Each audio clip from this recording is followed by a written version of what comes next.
పోయి కావాలని దాన్ని పైకి లేపుకొని దాని కిందికి జొరబడి పండుకున్నట్టుగా తన మీద బైకును పండుకోబెట్టుకున్నట్టుగా చనిపోతాడా? ఆ ఫోటో చూసినోడికి ఎవడికైనా మైండ్ సరిగా పనిచేసినోడికి ఎవడికైనా అర్థమైపోయింది. అక్కడున్న 4 ముఖాలు కలిగినటువంటి చెక్కతో ముక్కలు ముక్కలు అయిపోయి ఉన్నాయి. అక్కడ చెక్కలు, దాని మీద బ్లడ్ ఉంది, వాటితో కొట్టారు అనేది అర్థమవుతుంది అక్కడ క్లియర్ గా. ఇంకేం కావాలి ఆధారం? పైనుంచి కింద పడ్డాడని చూపించారు. పడ్డప్పుడు దాని కిందకి ఎలా మనిషి పూర్తిగా ప్యాక్ అవుతాడు? బైక్ కింద సైలెన్సర్ గాలి లోపల వాతబడిందన్నారు. మరి పైన ఫ్యాంట్ కాలకుండా లోపల వాత ఎట్లా?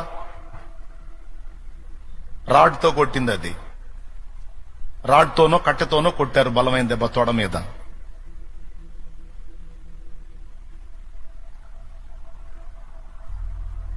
ముందే దాడి చేశారు. టోల్గేట్ దగ్గర హెడ్ లైట్ పగిలిపోయి ఉంది. సిగ్నల్ లైట్ 2 పనిచేయట్లా, అవతల లైట్ కూడా లేదు. ఒక్క లైట్, యువతల పక్క ఉన్న లైట్ ఒక్కటే వెలుగుతా ఉంది. పోలీసు వాళ్ళు చూపించిన సీసీ ఫుటేజ్ లో బైకు పైనుంచి కిందికి దిగిపోతున్నట్టు దువ్వలేసినట్టు చూపించారు. దానికి హెడ్ లైట్ పగిలిపోయింది. ఈ బైకు కిందకి దిగేటప్పుడు లైట్ ఫోక్స్ కనపడుతుంది. ఎట్లొచ్చింది? అక్కడ పగిలిపోయిన హెడ్ లైట్ ఇక్కడ సృష్టించబడిందా? అప్పుడప్పుడు బుట్టి ఎలిగి కిందకి దిగి దారి చూపించిందా? ఇదిగో దువ్వలేసింది, నేను ఇట్ట పడ్డానని.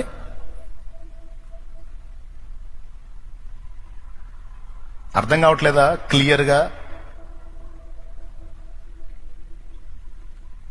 ఎట్లా చెప్తారంటే ఖచ్చితంగా అర్థమైపోయింది. ఇంకా బోల్డ్ అన్ని ఉన్నాయి.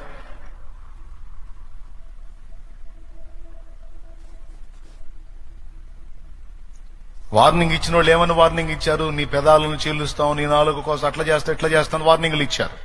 ఖచ్చితంగా పెదవి చీలుంది. కక్షతో కొట్టిన దెబ్బ కదా.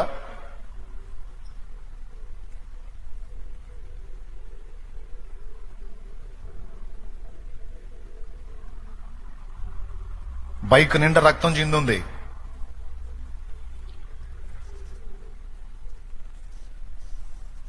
ఏదో వెహికల్ కొట్టిందంటే వెహికల్ కొట్టినప్పుడు మరి కనీసం బండి డ్యామేజ్ అవ్వాలిగా.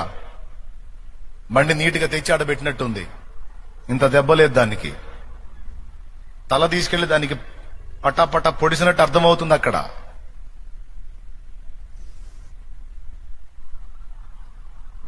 తర్వాత వాళ్ళు రిపోర్ట్ ఏదన్నా ఇవ్వనే, అది సత్యం అవనే అసత్యం అవనే, మన కళ్ళకి మనకు మైండ్ పనిచేస్తుంది కనుక మనం ఈజీ